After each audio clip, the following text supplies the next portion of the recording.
आदाब नाज़रीन, यह है ETV भारत उर्दू और मैं हूं आपका मेज़बान सलीम आज़ाद। अयोध्या मामला यानी बाबरी मस्जिद राम जन्मभूमि तनाज़ा केस दुनिया के सबसे ज़्यादा हसास और सुर्खियों में रहने वाला एक ऐसा मामला जिसे तमाम तर कोशिशों के बावजूद आज तक नहीं सुलझाया जा सका था। आखिरकार 9 नवंबर सन 2019 को सुप्रीम कोर्ट ने फैसला सुना दिया है। अदालत ने फैसला सुनाते हुए कहा है कि मुतनाज़ा ज़मीन रामलला को दिया जाएगा और मुस्लिम फरीक को अयोध्या में ही दूसरे मकाम पर 5 एकड़ की ज़मीन दी जाएगी जहां वो एक मस्जिद की तामीर कर सकेंगे। इस फैसले के बाद आइए समझते हैं कि अयोध्या का पूरा मामला क्या था। दरअसल भारतीय रियासत उत्तर प्रदेश के ज़िला फैज़ाबाद में फैज़ाबाद शहर से तकरीबन 7 किलोमीटर मशरिक में वाक़े एक शहर का नाम अयोध्या है। यहीं पर सन 1528 में मुग़ल शहंशाह बाबर के सिपह सलार मीर बाक़ी ने एक मस्जिद की तामीर कराई थी जिसे बाबरी मस्जिद का नाम दिया गया। अब सवाल ये है कि क्या मीर बाक़ी ने मस्जिद की तामीर किसी मंदिर को तोड़कर कराई थी या किसी आम जगह पर ही मस्जिद की तामीर की गई थी। दरअसल पूरा तनाज़ा इसी बात पर मुनहसिर है। हिंदू फरीक का मानना है कि मस्जिद की तामीर यहाँ पहले से ही मौजूद एक मंदिर को तोड़कर की गई थी, जबकि मुस्लिम फरीक का कहना है कि मस्जिद की तामीर के लिए किसी भी मंदिर को नहीं तोड़ा गया था। मामले की शुरुआत सन 1853 से होती है। इससे कबल बाबरी मस्जिद में मुसलमान नमाज पढ़ते और मस्जिद के बाहर दरवाजे के बाईं जानिब एक चबूतरा था जहां हिंदू पूजा करते थे। इसी चबूतरे को राम चबूतरा कहा जाता है। सन 1853 में पहली बार फसाद के सबब मस्जिद और चबूतरे के दरमियान एक अहाता तामीर किया गया ताकि मस्जिद में मुसलमान और चबूतरे पर हिंदू अपनी अपनी इबादत कर सकें। यह सिलसिला चलता रहा, लेकिन सन 1885 में चबूतरे के पुजारी महंत रघुवर दास ने फैज़ाबाद अदालत में एक अर्जी दाखिल करके चबूतरे पर बाकायदा मंदिर की तामीर की इजाज़त तलब की, लेकिन अदालत ने मंदिर की तामीर को खारिज कर दिया। सन 1949 में 22 और 23 दिसंबर की रात को बाबरी मस्जिद में कुछ नामालूम अफराद ने मूर्तियां रख दी और सुबह ऐलान कर दिया गया कि रामलला प्रकट हो गए हैं। ख्याल है कि रामलला राम के बचपन के रूप को कहा जाता है। इस वाक़े के बाद मकामी मुस्लिम बाशिंदों ने ज़िला इंतज़ामिया से शिकायत करके मूर्ति हटाने की दरख्वास्त की, लेकिन ज़िला मजिस्ट्रेट के नायर ने यह कहकर मूर्ति हटाने से इनकार कर दिया कि फ़िलहाल मूर्ति हटाने से हालात ख़राब हो सकते हैं। इसके साथ ही ज़िला इंतज़ामिया ने इस इलाके को अपने कंट्रोल में लेकर किसी को भी दाखिल होने से रोक दिया।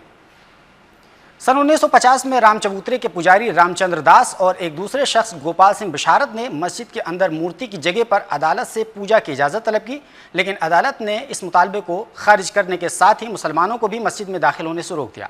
सन 1959 में भारत के 14 अखाड़ों में से एक निर्मोही अखाड़ा नामी तंजीम ने राम के अकीदतमंद होने के नाते इस ज़मीन के मालिकाना हक़ का दावा कर दिया। इस तरह यहाँ से ज़मीन को मुतनाज़ा ढांचा कहा जाने लगा। सन 1961 में सुन्नी वक्फ बोर्ड ने भी अदालत का दरवाज़ा खटखटाया और मूर्तियां हटाने के साथ ही मुतनाज़ा ज़मीन को उसे सौंपने का मुतालबा किया। इस तरह 3 दावेदारों ने अपनी अपनी दावेदारी पेश कर दी और मामला अदालत में चलता रहा। यह मामला उस वक्त कौमी सियासत का हिस्सा बनना शुरू हुआ जब सन 1984 में हिंदू तंजीम VHP ने एक धर्म संसद बुलाया, जिसमें हिंदू साधु संतों ने कौमी सतह पर राम मंदिर की तामीर का शोर बुलंद करना शुरू कर दिया। सन 1986 में फैज़ाबाद अदालत के हुक्म के बाद 36 बरस कबल लगाए गए ताले को वज़ीर आज़म राजीव गांधी ने खोलने का हुक्म दे दिया। ताला खोले जाने का मंजर दूरदर्शन पर लाइव नश्र किया गया। इसके सबब भारत के मुख्तलिफ इलाकों में मुसलमानों ने एहतजाज किया। इसी दौरान बाबरी मस्जिद एक्शन कमेटी की तश्कील दी गई ताकि सियासी, समाजी और कानूनी तरीके से मसले को हल किया जाए और मस्जिद को दोबारा नमाज के लिए बहाल किया जा सके। इसी दौरान VHP ने कारसेवा यानी मंदिर की तामीर की कोशिश में रज़ाकाराना खिदमात अंजाम देने के लिए हिंदुओं को यकजा करना शुरू कर दिया। इसके साथ ही शीला पूजन की शुरुआत हुई, यानी मुल्क भर के हिंदुओं से अपील की गई कि मंदिर की तामीर के लिए ईंटों को अयोध्या भेजा जाए। सन 1989 में मुतनाज़ा ज़मीन के नज़दीक ही VHP की जानिब से शिलान्यास यानी संग बुनियाद रखने की तकरीब का एहतमाम किया गया। इसमें बड़ी तादाद में लोगों की मौजूदगी से ऐसा महसूस हो रहा था कि बाबरी मस्जिद को उसी वक्त मुनहदिम कर दिया जाएगा। लोगों का मानना है कि वज़ीर आज़म राजीव गांधी ने आम इंतखाबात के पेश नज़र हिंदुओं की नाराज़गी से बचने के लिए शिलान्यास की इजाज़त दी थी। इन सब के बावजूद दिसंबर सन 1989 में आम इंतखाबात के दौरान कांग्रेस पार्टी को शिकस्त का सामना करना पड़ा और BJP, जो इससे कबल महज 2 सीटों पर ही सीमित थी, उसे राम मंदिर के सहारे 85 सीटें मिल गईं। इसके बाद राष्ट्रीय मोर्चा और BJP दोनों ने मिलकर हुकूमत साजी की। राष्ट्रीय मोर्चा के रहनुमा VP सिंह को वज़ीर आज़म बनाया गया। सितंबर सन 1990 में BJP के रहनुमा लाल कृष्ण अडवाणी ने गुजरात के सोमनाथ से मुख्तलिफ रियासतों के रास्ते अयोध्या तक 10,000 किलोमीटर का एक तवील सफ़र शुरू किया, जिसे रथ यात्रा का नाम दिया गया। बिलाखिर इस रथ को बिहार के समस्तीपुर में वज़ीर आला लालू प्रसाद यादव ने रोक दिया और लाल कृष्ण अडवाणी को गिरफ्तार कर लिया गया। اسی وجہ سے بی جے پی نے وی پی سنگھ سے حمایت واپس لے لی، کیونکہ لالو پرساد یادو بھی مرکزی حکومت کا حصہ تھے۔ اسی طرح مرکزی حکومت گر گئی اور بلیا کے بابو چندر شیکھر کانگریس کی مدد سے وزیر اعظم منتخب کیے گئے، لیکن تقریباً 7 ماہ تک چندر شیکھر کی حکومت رہی اور راجیو گاندھی جاسوسی معاملے میں چندر شیکھر کی حکومت بھی گر گئی۔ اس کے بعد 30 اکتوبر سن 1990 میں کار سیوکوں نے ایودھیا میں جمع ہو کر بابری مسجد منہدم کرنے کا ارادہ کیا، لیکن ملائم سنگھ نے پرتشدد کار سیوکوں پر گولی چلانے کا حکم دے دیا، جس کے نتیجے میں متعدد کار سیوک ہلاک ہوئے اور اس طرح مسجد کو منہدم ہونے سے بچایا جا سکا۔ چندر شیکھر کی حکومت گرنے کے بعد سن 1991 میں دوبارہ عام انتخابات کا اعلان ہوا۔ تبھی راجیو گاندھی نے اپنے انتخابی مہم کی شروعات پہلے ہی سے طے شدہ راجستھان کے بجائے ایودھیا سے کی اور یہیں انہوں نے رام راج لانے کی بات کہی تھی۔ آخرکار اس انتخابی مہم کے دوران تمل ناڈو کے سری پرمندور میں راجیو گاندھی کو قتل کر دیا گیا تھا۔ اس ہمدردی کے سبب 1991 کے انتخابات میں کانگریس کو زبردست کامیابی ملی اور پی وی نرسمہا راؤ وزیر اعظم بنائے گئے۔ اسی دوران اتر پردیش میں اسمبلی کے انتخابات ہوئے اور بی جے پی کی حکومت بنی اور کلیان سنگھ کو وزیر اعلیٰ بنایا گیا۔ کلیان سنگھ نے متنازع 2.77 ایکڑ زمین کو اپنے قبضے میں لے کر جن بھومی نیاس نامی ٹرسٹ کو دے دیا۔ مختصر یہ کہ سن 1992 میں دونوں فریق نے صلح کی کوشش کی، لیکن کوشش ناکام رہی۔ اسی دوران وی ایچ پی نے دہلی میں ایک دھرم سنسد کی میٹنگ بلائی اور 6 دسمبر کو کار سیوا کا اعلان کر دیا۔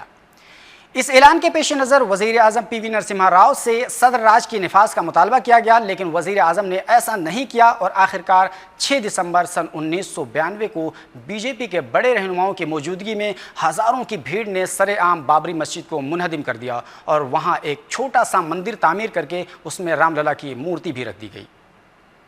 اس کے بعد ملک کے مختلف علاقوں میں فرقہ وارانہ فسادات ہوئے، جس میں ہزاروں افراد کی جانیں گئیں۔ سن 2003 میں الہ آباد ہائی کورٹ نے آرکیولوجیکل سروے آف انڈیا یعنی ASI کو متنازع زمین کی کھدائی کا حکم دیا۔ ASI نے کھدائی کے بعد رپورٹ پیش کی، جس میں کھدائی کے دوران کچھ ڈھانچوں کے ملنے کی بات کہی گئی، تاہم رپورٹ میں کسی مندر کے ڈھانچے کی بات نہیں کہی گئی تھی۔ الہ آباد ہائی کورٹ نے لیبرہان کمیشن، ASI کی رپورٹ اور تینوں فریق کے بحث اور دلائل سننے کے بعد سن 2010 میں متنازع زمین کو 3 فریق رام للا براجمان، نرموہی اکھاڑا اور سنی سینٹرل وقف بورڈ کے درمیان تقسیم کیے جانے کا فیصلہ کیا۔